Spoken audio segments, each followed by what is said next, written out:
Occupation होतं त्याच्यावर कोण माळी काम करत होतं ते, कोण लोअर काम करत लोअर झालं त्याच्यावर. पूर्वीची जी सामाजिक व्यवस्था आहे ही आजसुद्धा आपल्याला पाहायला मिळते. आणि मग आपण 21व्या शतकाच्या पदार्पण करणार ह्या अशा आपण गप्पा मारतो, ते पण मारू नका ना. आणि तुम्ही जे म्हणताय ना ओबीसी, कुठलं ओबीसी आणि कोण ओबीसी आणि कोण मराठा आणि कोण ब्राह्मण आणि कोण हे, मला सांगा ना. ह्या वादामुळं तिथून सुरुवात झाली आणि प्रत्येक त्यावेळेस लोक असे होते की लोक स्वतःपेक्षा समाजाला केंद्रबिंदू म्हणून काम करायचे. आज प्रत्येकजण व्यक्ती केंद्रित झाले. मग कुठल्या ना कुठल्या वेळी स्वतःचं वैयक्तिक स्वार्थ साधण्याकरता मग आधार कुठला, तर मग आपल्याला तिथं उपचायचं आहे. भलं समाजात दरार झाली फूट चव्हाण साहेबांच्या बाबतीत, मी काय त्यांचा मानसपुत्र नाही आहे. आणि निश्चितपणे समजा त्यावेळी जन्माला असतो, बरोबर जन्माला आलो नाही तर मी म्हातारा असतो, पण तरी देखील सांगतो त्यावेळी जन्माला आलं असतं तर बरं झालं असतं की अशा चांगल्या लोकांबरोबर त्यावेळेस एक राजकारणाला एक दिशा देण्याचं काम ह्या लोकांनी केलं.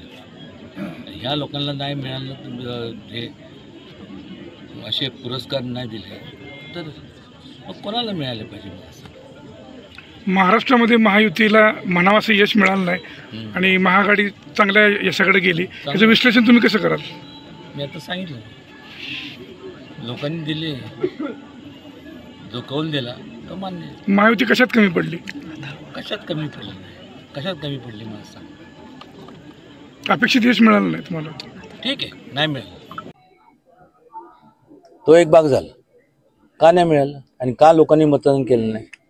मी उलट प्रश्न विचारतो, का दिलं नाही मतदान? मी म्हणतो जे आले त्यांना पण मला सुद्धा पाडायला पाहिजे. कशाला उगीच जे लोक तुमच्याशी झटतात झगडतात, तुमच्या मूलभूत सुविधासाठी तुम्हाला संपूर्ण हे करतात, या अगोदर का झालं नाही? हे तर मोजमाप कधी होणार आहे का नाही? कधी लोक करणार आहेत का नाही? लोकशाहीतले तुम्ही लोक राजे आहात, कधी करणार? कधीतरी केलं पाहिजे. आज मला सांगा ना, ह्याचं उत्तर मी देऊ शकत नाही. कारण काय देणार मला सांगा ना.